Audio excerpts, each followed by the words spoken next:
అభివృద్ధి సంక్షేమం రెండు కళ్లుగా వైసీపీ ప్రభుత్వం పనిచేయడం జరుగుతోందని కాకినాడ రూరల్ ఎమ్మెల్యే కురసాల కన్నబాబు పేర్కొన్నారు. మంగళవారం కాకినాడ రూరల్ మండలం సర్పవరం గ్రామంలో పలు అభివృద్ధి పనులకు శంకుస్థాపన, నూతన నిర్మాణాలకు ప్రారంభోత్సవాలు ఎమ్మెల్యే కురసాల కన్నబాబు చేశారు. సుమారు 2,25,00,000 ప్రభుత్వ నిధులతో నిర్మించిన పలు అభివృద్ధి పనులు, 26 లక్షల రూపాయలతో అంబేద్కర్ భవన నిర్మాణం, 40 లక్షల రూపాయలతో గ్రామ సచివాలయం 3 భవనం నిర్మాణం, 20,80,000 రూపాయలతో వైఎస్ఆర్ హెల్త్ క్లినిక్ భవనం నిర్మాణం, 138,18,000 రూపాయలతో 2 వాటర్ ట్యాంకుల నిర్మాణం, ప్రారంభోత్సవ కార్యక్రమం మరియు సుమారు 75 లక్షల ప్రభుత్వ నిధులతో మంచినీళ్ల సదుపాయం కోసం 57,30,000 రూపాయలతో వాటర్ ట్యాంక్ నిర్మాణం, 17,20,000 రూపాయలతో ఇంటింటికి కుళాయి కనెక్షన్ కోసం పైప్లైన్ నిర్మాణం కోసం శంకుస్థాపన కార్యక్రమాలలో కాకినాడ రూరల్ నియోజకవర్గం శాసనసభ్యులు, మాజీ మంత్రివర్యులు, వైఎస్ఆర్ కాంగ్రెస్ పార్టీ కాకినాడ జిల్లా అధ్యక్షులు కురసాల కన్నబాబు పాల్గొన్నారు. ఈ సందర్భంగా ఎమ్మెల్యే కన్నబాబు మాట్లాడుతూ సుమారు 3 కోట్ల రూపాయలతో పలు అభివృద్ధి పనులు చేపట్టడం జరిగిందన్నారు. సర్పవరం గ్రామాన్ని అన్ని విధాల అభివృద్ధి పదంలో నడిపించేందుకు అహర్నిశలు నాయకులు సహాయ సహకారాలతో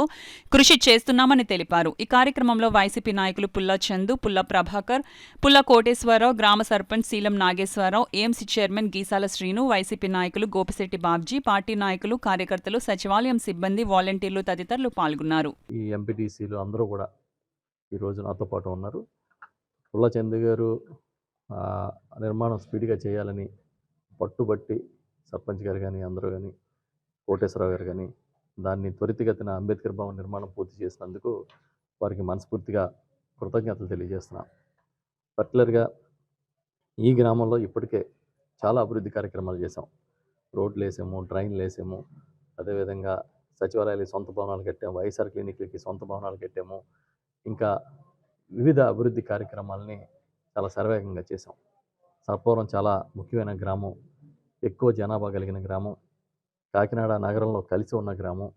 దీన్ని అభివృద్ధి చేయడం చాలా అవసరం. ఎందుకంటే బయట ప్రాంతాల నుంచి వచ్చేవాళ్ళు కూడా ఇక్కడ స్థిర నివాసం ఏర్పరచుకుని ఇప్పుడు వాళ్ళు సర్పవరంలో ఉండడానికి ఇష్టపడుతున్నారు.